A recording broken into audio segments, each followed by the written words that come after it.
the silence dark, whispers in the midnight park. The night is cold, there's no escape. Ghostly figures take their shape. Hello and welcome back to Real Talk Horror Edition. I'm Josh, your host and guide through the shadowy and twisted corridors of the horror genre. Whether you're a die-hard fan of slasher flicks, grindhouse grit, or psychological terror, this is the podcast for you. Each episode we dive deep into the world of horror cinema, unearthing its hidden gems, dissecting its most talked about films, and analyzing the genre's evolution through the lens of its most influential directors.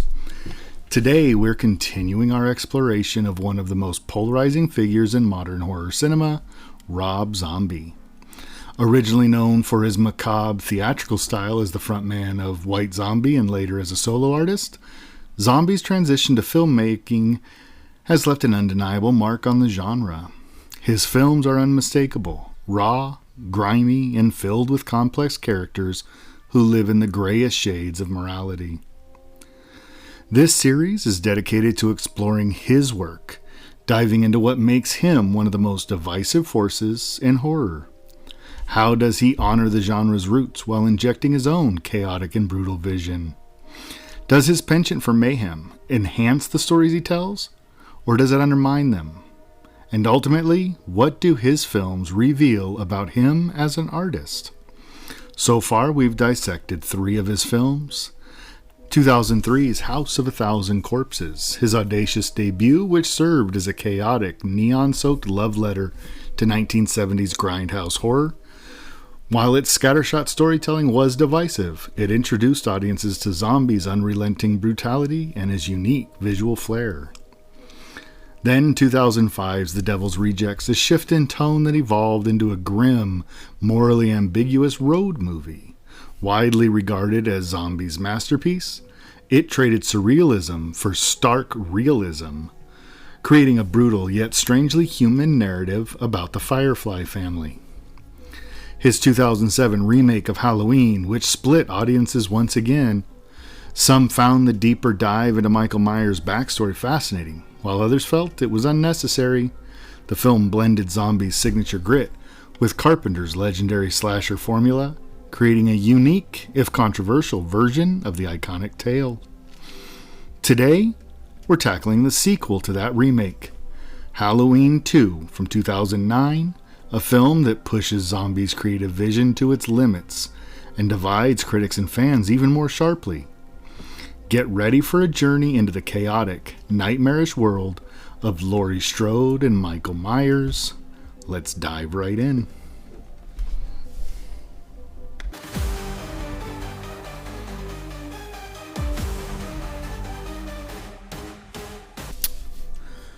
Rob Zombie's Halloween 2 slashed its way into theaters on August 28, 2009. This sequel continues the stories of Laurie Strode, played again by Scout Taylor Compton, Michael Myers, again by Tyler Mane, and Loomis, brought to life by Malcolm McDowell. The film picks right up after the bloody events of Zombie's 2007 Halloween remake and wastes no time delving into the aftermath. Laurie is grappling with profound trauma while Michael, presumed dead, embarks on another relentless killing spree. Unlike John Carpenter's Halloween 2 in 1981, Zombie's version doesn't simply retrace the steps of its predecessor. Instead, he veers into darker, uncharted territory, creating a film that's more psychological horror than traditional slasher. The narrative focuses on the parallel descents of Laurie and Michael, her spiraling into mental chaos, and his continuation as a silent harbinger of death. This deeper psychological exploration, while ambitious, proved divisive, drawing both praise and criticism from fans and critics. The production of Halloween 2 was anything but straightforward. Initially, Rob Zombie had no intention of revisiting the franchise. Having poured so much into his 2007 remake, he felt he had said all he needed to about Michael Myers.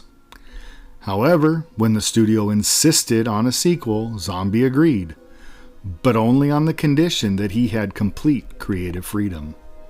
This autonomy allowed Zombie to craft a story that was distinctly his own, even if it diverged significantly from the expectation of Halloween purists. The result is a film that feels intensely personal to Zombie. The imagery is nightmarish, with recurring surreal sequences involving Deborah Myers, Michael's deceased mother, played again by Sherry Moon Zombie. These moments dive into Michael's psyche, but they also sparked controversy, with some viewers appreciating the added depth and others lamenting the loss of his enigmatic, faceless terror. Upon release, Halloween 2 was met with polarized reactions. Critics were quick to point out its bleak tone, chaotic narrative, and often overwhelming brutality.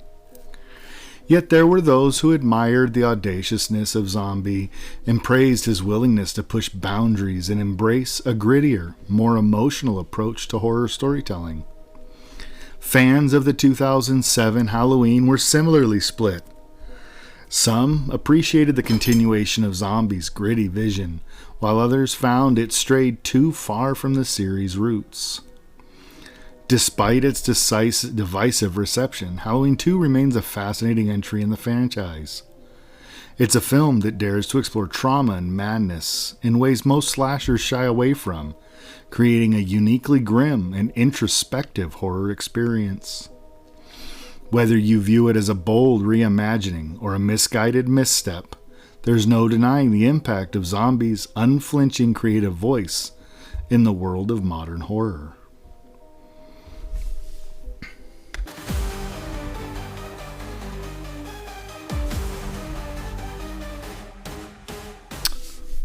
Next up, let's dive into the layers of Halloween 2, its themes, style, performances, and where it hits or misses the mark. Halloween 2 is as much a psychological horror film as it is a slasher, diving deeply into the aftermath of violence and its lingering impact on the psyche. This film explores the psychological toll that trauma leaves on its victims and those connected to them. Laurie Strode's emotional unraveling becomes the emotional backbone of the narrative. From the very beginning, we witness her struggle to come to terms with the horrors she's experienced. Her nightmares are visceral, filled with disturbing imagery, and her emotional decline is both agonizing and brutally honest. Zombie doesn't soften the edges here. Instead, he enforces us to sit with Laurie's confusion, isolation, and despair. As the film progresses, her fractured mental state is depicted in an unflinching, raw way that amplifies the horror and turns the psychological aspect of the film into an all-encompassing nightmare. However, Laurie's trauma is not the only place where Zombie explores psychological decay. The entire town of Haddonfield serves as a reflection of the horrors that have unfolded there. The setting, once a staple of the classic slasher, is transformed into a decaying shell of itself. The town is marked by the same rot and decay that plagues its inhabitants. The homes and streets are drenched in shadows, the wallpaper peeling, the kitchens cluttered with remnants of lives that have moved on from hope. This is the decay of Americana, a theme that Zombie has explored throughout his work.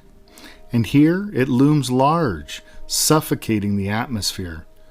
The once idyllic small-town charm is gone, replaced with this sense of dread and emotional corrosion that permeates every frame. Visually, Halloween 2 is Zombie at his most unrestrained. The film is drenched in saturated colors, creating a stark, oppressive contrast between the bloodshed and the muted decay of the world around the characters.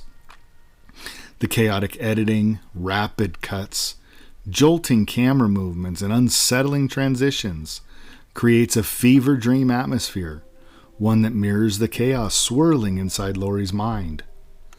The unpolished, gritty style of the film heightens the sense of unease, as if everything is on the verge of breaking down. There is a deliberate roughness to the film, an intentional lack of gloss that sets it apart from other slasher films that favor a more pristine, polished look. While this disorienting style can alienate some viewers, it can also suck you in and immerse you in Laurie's fractured mental landscape. Some moments of this chaos are jarring, while others become hypnotic and pull you deeper into a nightmare you can't escape. One of the most distinct features of Halloween 2 is Zombie's use of surrealism. Throughout the film, there are haunting visions of Michael Myers' deceased mother, Deborah, often accompanied by a white horse, an image that seems to haunt both Michael and Laurie. These surreal sequences serve as windows into Michael's psyche, offering a glimpse into the fractured and twisted mind of the killer. But they also establish a strange, eerie connection between Michael and Laurie. The visual motif of the white horse representing death and the beyond links the two characters on a psychological level, with both of them experiencing some form of emotional and spiritual descent. These sequences are often polarizing. Some viewers see them as a deep symbolic exploration of the character's inner turmoil, while others argue they're distracting and unnecessary, detracting from the central tension of the film. Regardless of where you stand, it's clear that these surreal moments are key to understanding the deeper themes of the film. Whether they always succeed or not in adding value to the narrative. In the end, Halloween 2 is a film that doesn't just rely on scares and gore to tell its story. It uses those elements to weave a deeper psychological tapestry. The decay of the town, the unraveling of Laurie's sanity, and the surrealist elements that thread through Michael's journey all come together to create a disturbing vision of trauma, loss, madness. Zombie's approach is bold and unconventional, and whether it works for every viewer or not, it's undeniably effective in pushing the boundaries of what a slasher sequel can be.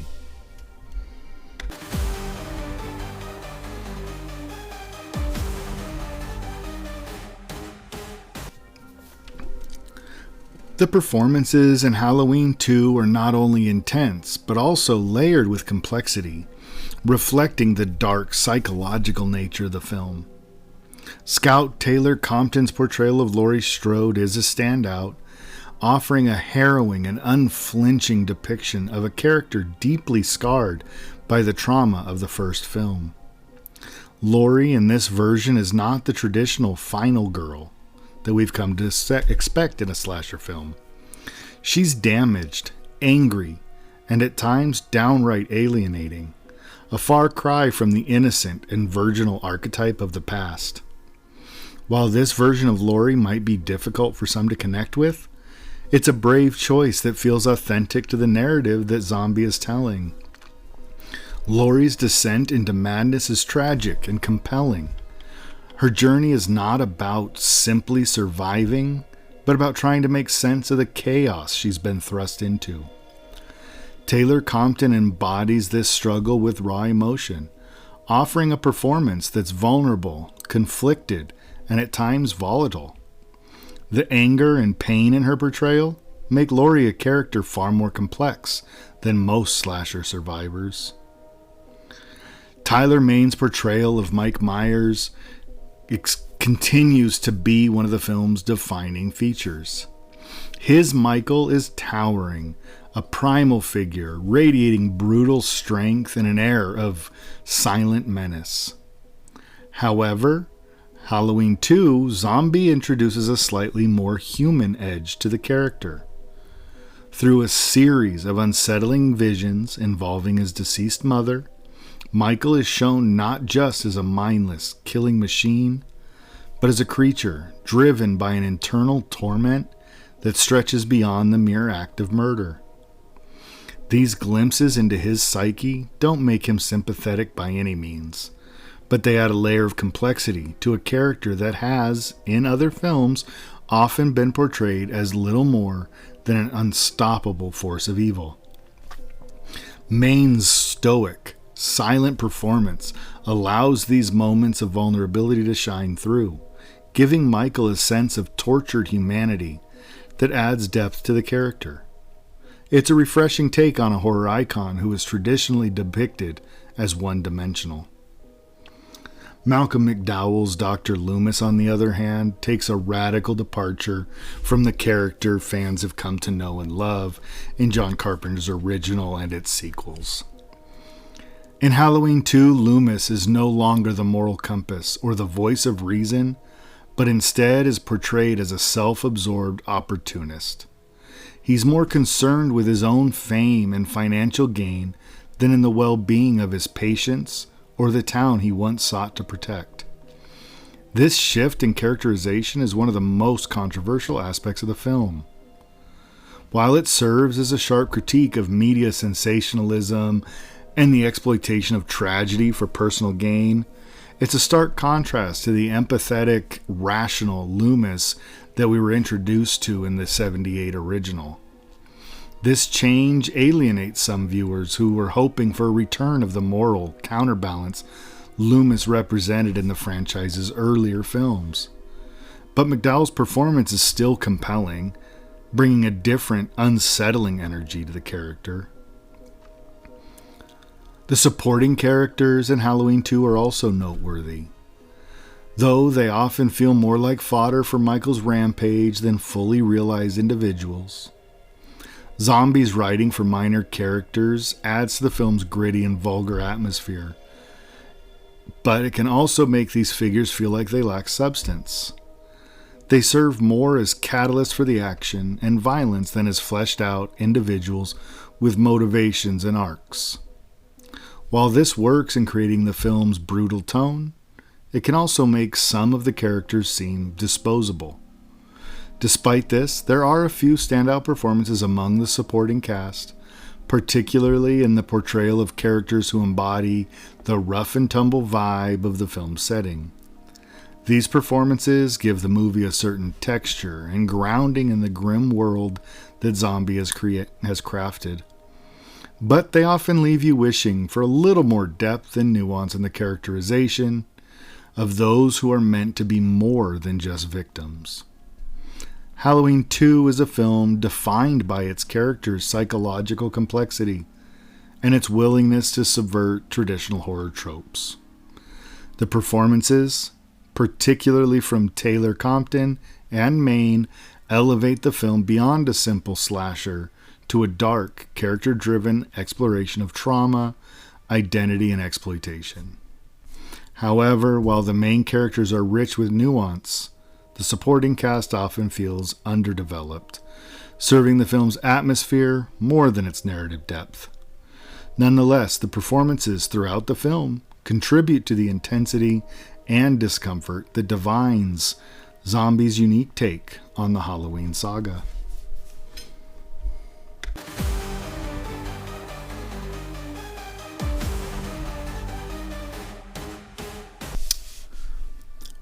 One of Halloween 2's undeniable strengths lies in its atmosphere. From the very first scene, this film pulls you into a world drenched in dread and suffused with a relentless sense of unease.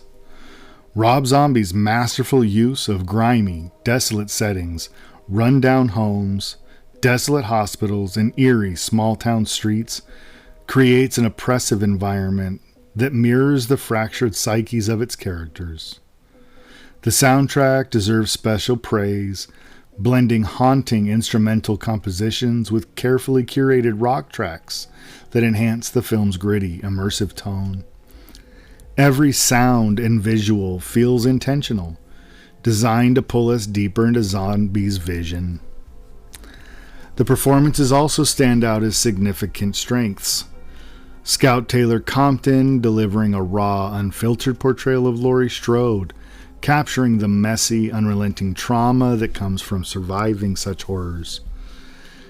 Tyler Maine's Michael Myers is menacing and unstoppable force. And even Malcolm McDowell brings a fascinating if divisive spin to Dr. Loomis, portraying him as a man corrupted by fame and self-interest. These performances anchor the story, making it more than just a slasher, and pushing it into psychological territory. However, the film's weaknesses can't just be ignored. The pacing often feels uneven, with stretches of slow character building followed by bursts of frenetic, chaotic violence.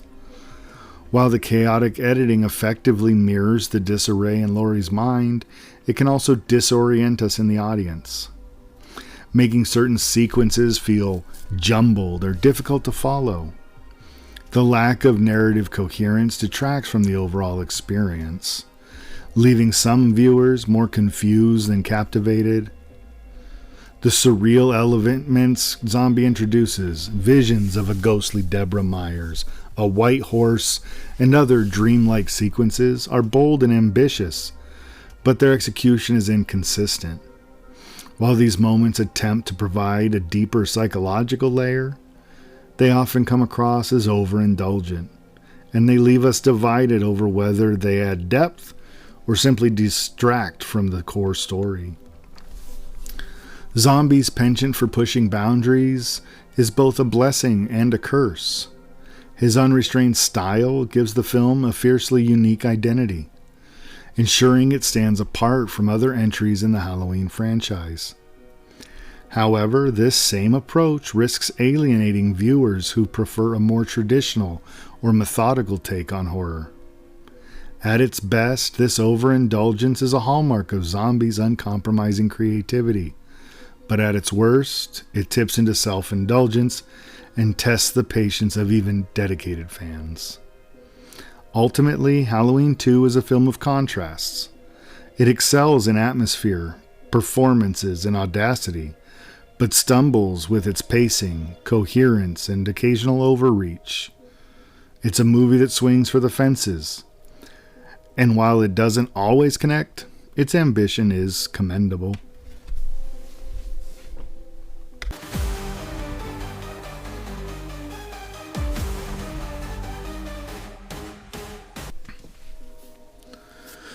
Watching Halloween 2 is a visceral experience, like being plunged into a nightmare where every shadow hides something unsettling.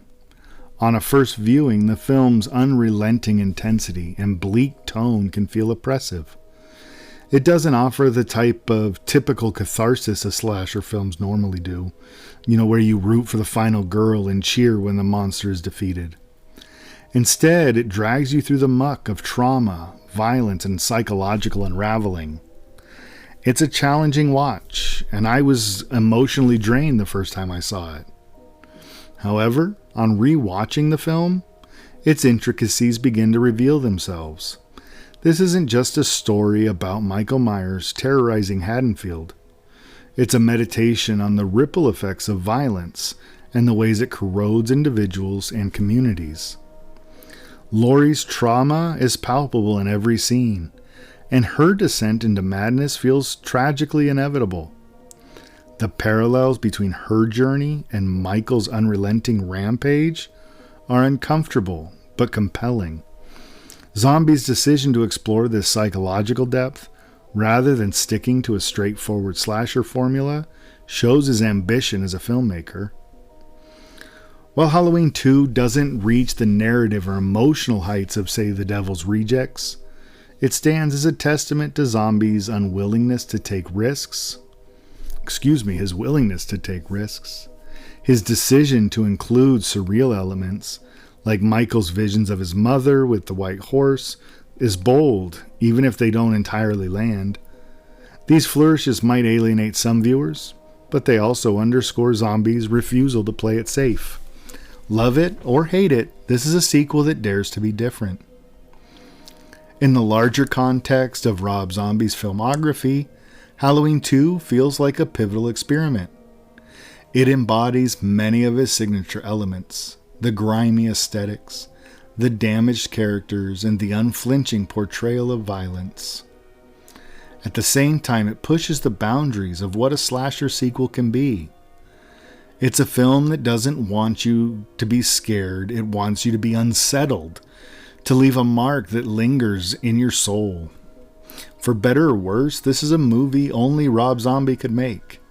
It's flawed, sure. There are moments where the pacing falters, where the symbolism feels heavy-handed, but it's undeniably his vision.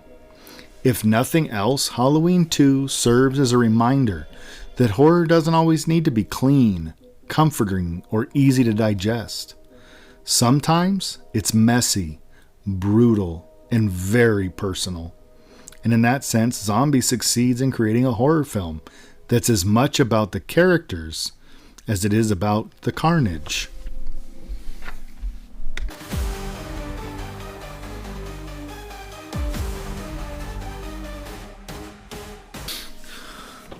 So who should give Halloween 2 a watch?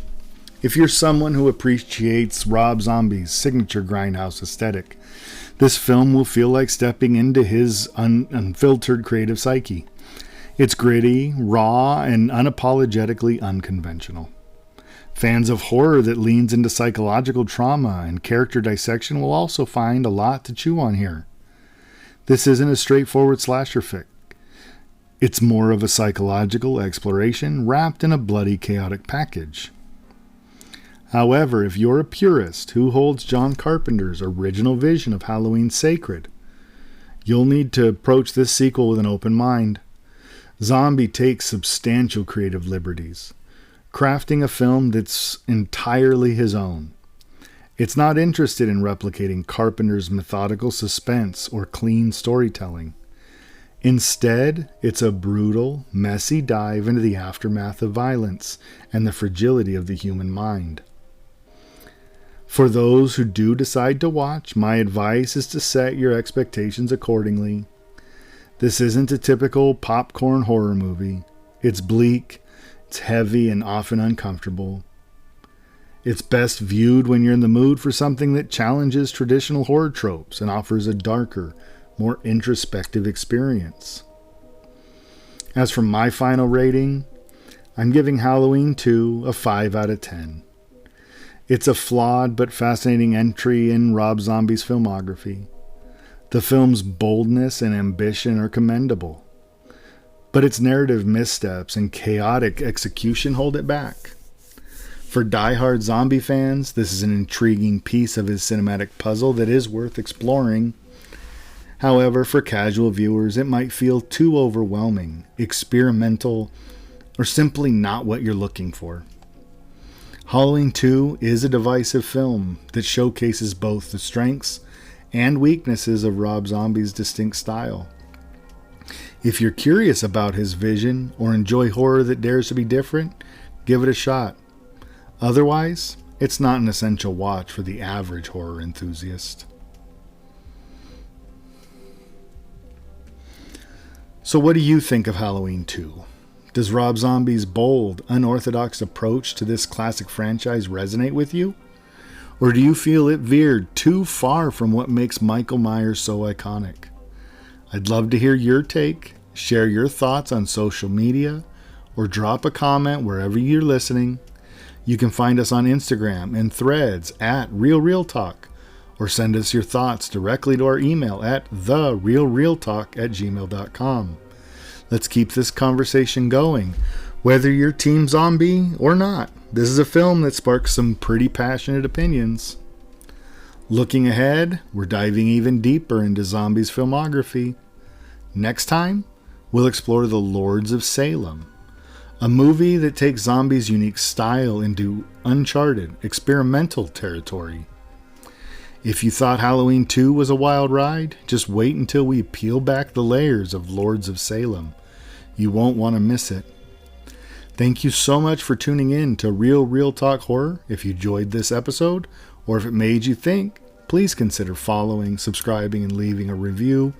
It helps the show reach more listeners and fuels these deep dives into the dark and twisted corners of horror cinema.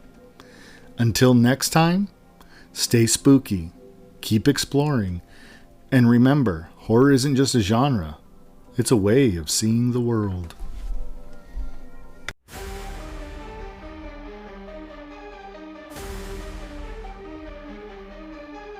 Creeping through the silence dark, whispers in the midnight park. The night is cold, there's no escape. Ghostly figures take their shape.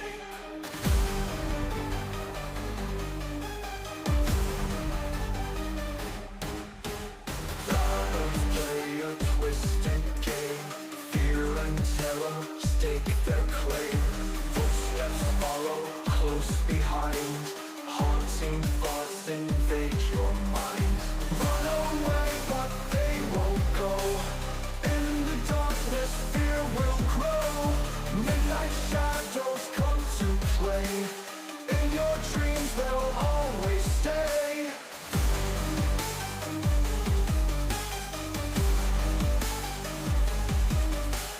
Windows rattle, doors they creak, ghostly whispers start to speak. Every corner hides a fear. Close your eyes, they're drawing near. Candles flicker, spirits call. In the night they'll take it all. Midnight strikes, the clocks rewind. Nightmares now are intertwined. They'll away, but they won't go. In the darkness, fear will grow. Midnight shadows come to play. In your dreams, they'll always stay.